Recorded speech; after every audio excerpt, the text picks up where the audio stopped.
خالی احرام پہننے سے کوئی محرم نہیں ہو جاتا جب تک نیت نہ کر لے. تو ان کو دم پھر ضرورت نہیں ہے جنہوں نے بھی نیت نہیں کی.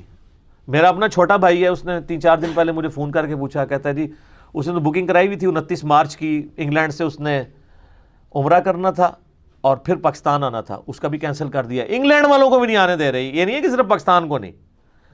تو اب چونکہ اس کی فلائٹ جانی وہاں سے ہے, جدے سے ہو کے پاکستان, کنیکٹڈ فلائٹ ہے, تو وہ مجھے کہہ رہا تھا کہ جی جدے میں اگر میں اتروں تو احرام تو میں نے نہیں پہنا ہوگا, احرام تو ہو تو ویسے ہی اتروا لیں گے, وہ نہیں جانے دیتے آؤٹ سائڈر کو, تو میں سادہ کپڑوں میں صرف طواف اور خانہ کعبہ کی زیارت کے لیے جا سکتا ہوں.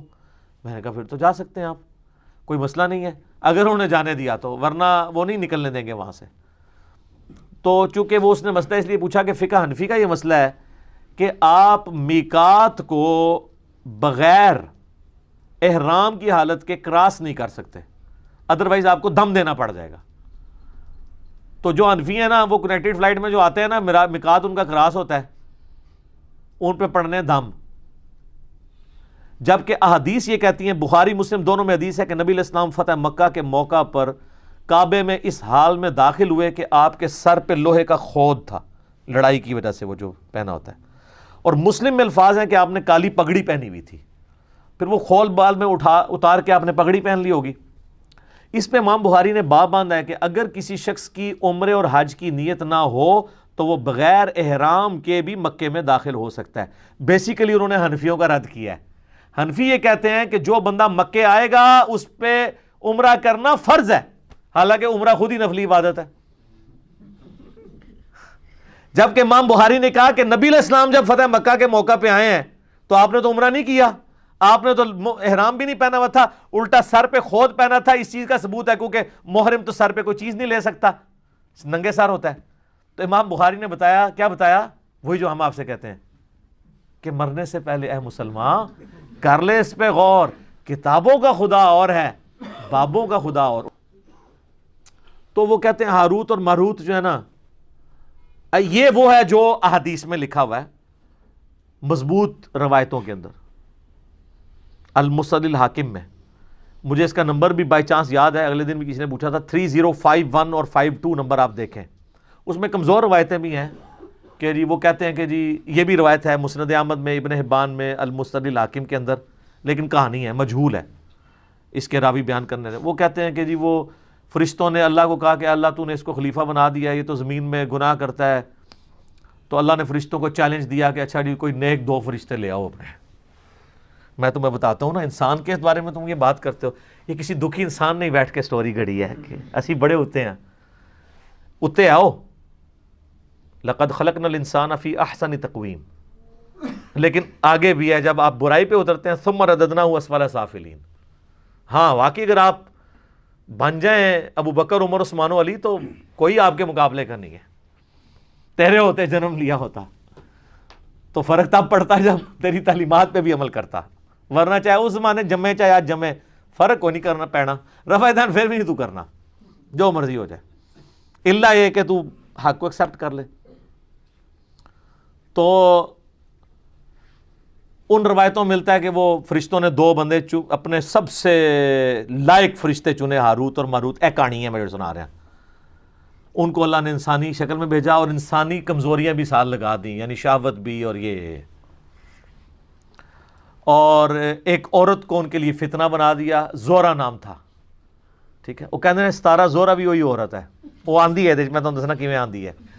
وہ کہتے ہیں فرشتوں کو اس نے زورا بی بی نے آ کے کہا, جو یعنی یہ ایک کہانی ہے, کہانی شریف, کہ جی تم 3 آپشن ہیں, مجھ سے بدکاری کر لو, ان کا استغفر اللہ گناہ ہے, یہ بچہ قتل کر دو, انہوں نے کہا یہ تو بہت بڑا گناہ ہے, یہ شراب پی لو.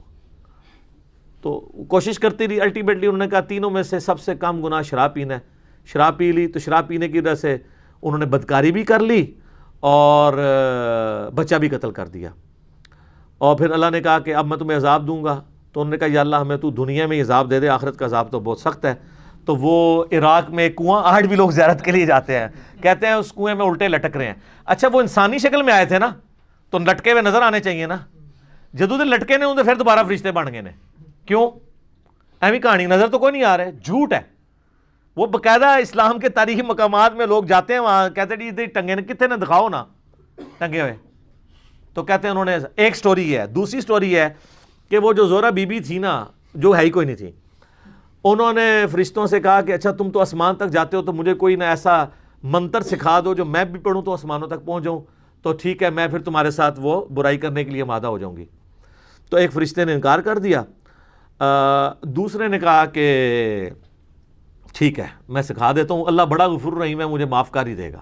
یہ بھی لکھا ہوا ہے اس میں جو آپ بھی کر رہے ہیں، پوری سٹوری لو نا تو اڑے بھرا سی جڑے جعلی ہاروت ماروت نے، تو اس نے اس کو منتر سکھا دیا۔ جب منتر سکھایا تو وہ عورت اس منتر کے ساتھ اوپر چلی گئی تو وہ اللہ تعالیٰ نے اس کو سزا کے طور پہ زورا ستارہ بنا دیا۔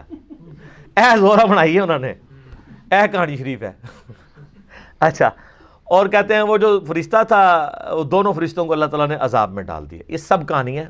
اصل چیز یہ ہے جو اس کے اندر سبق لرن کرنے والا تھا، وہ یہ تھا کہ نورانی علم کو، وحی کی تعلیمات کو، روحانیت کو چھوڑ کے شیطانیت کے پیچھے نہ پڑو۔ تو اللہ اکبر کہہ کے جب کھڑے ہوں گے تو زمین پر اعتماد کریں گے یوں، اور اٹھتے وقت پہلے گھٹنے اٹھائیں گے، اس کے بعد آپ ہاتھوں کو اٹھائیں گے۔ جاتے وقت ہاتھ پہلے لگاتے ہیں، گھٹنے بعد میں، اور اٹھتے وقت اس کو اس طریقے سے آپ ریورس کرتے ہیں۔